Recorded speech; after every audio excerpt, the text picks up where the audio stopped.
Today in Brussels, the European Commission slapped Google with a $2.7 billion fine. It's the largest antitrust penalty ever leveled at a single company, and it's meant to put the tech giant on notice for using its near monopoly on search to promote its own online shopping service in Europe. In 2013, U.S. antitrust prosecutors tried to stop Google from employing the exact same practice in America, but Google exhausted them in court, and the prosecutors eventually gave up. But they didn't have Margrethe Vestager, the EU's competition commissioner and resident dragon slayer. Last year, Vestager found that Apple owed Ireland $14.5 billion in unpaid taxes, tried to get them to pay up, and landed herself in a huge scrap. And now she's done it again. Today, Vestager gave Vice News exclusive access as she prepared for her latest battle. How do you feel on a day like today? Level of nerves on a scale of 1 to 10? 3 to 4. Well, I'm a little nervous. Not, sort of heart jumping out of the chest nervous, but I can feel it. Margrethe Vestager is a giant killer. And this morning she's after possibly her biggest scalp yet, Google. Just give me a sense of the preparation that's gone into this announcement then. Well, in this case, it has taken since autumn 2014. A former Deputy Prime Minister of Denmark, Vestager comes from a dead centre of old European politics, economically and socially liberal, and convinced that politicians should make globalisation work for everybody. Is all this because you're Danish?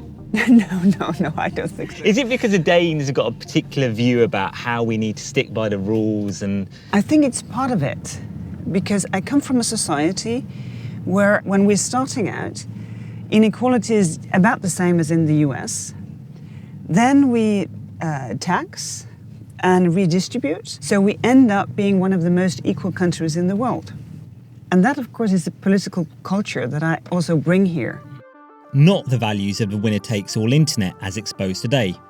Google sneakers, and the first thing the world's biggest search engine will show you is the results from its own comparison shopping service. On average, rival price comparison sites don't feature until page 4.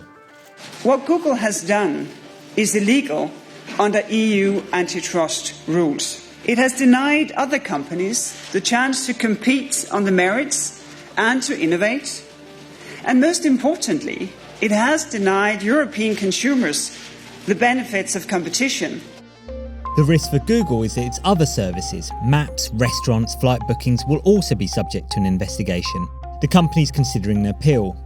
But then Vestager has never been shy of a fight. It's a fuck finger. You met the Google executives in this room? Yes, but that was not only for them because it's always here. Google has phalanxes of economists and consultants and lawyers. Do you think they didn't know they were doing wrong? Or do you think they did know, but they carried on anyway? Well, we can see that there was this change in strategy. We can see what they did. We can see the result of what they did, which is also why I don't guess about their motives, because we find now we have proof of what they did, and therefore the potential consumer harm. Here's the question I actually wanted to ask you all day. Every time you do one of these things, whether it's against Apple or an island or against Google, there's a huge fuss, and there's already a fuss building with letters going back and forth in Washington about this latest ruling. And there's a huge amount of flack directed at you personally over that. Why do you do it? For me, there's no distinction between what I do in my working life and what I believe in. And for me, it makes a difference. Because if you feel that when I'm in the marketplace, I'm not being cheated at, they haven't decided the prices in the back office, they have not divided the market between them. If I feel in control in the market, then maybe I also feel more comfortable in my society as such. And that, I think, is needed.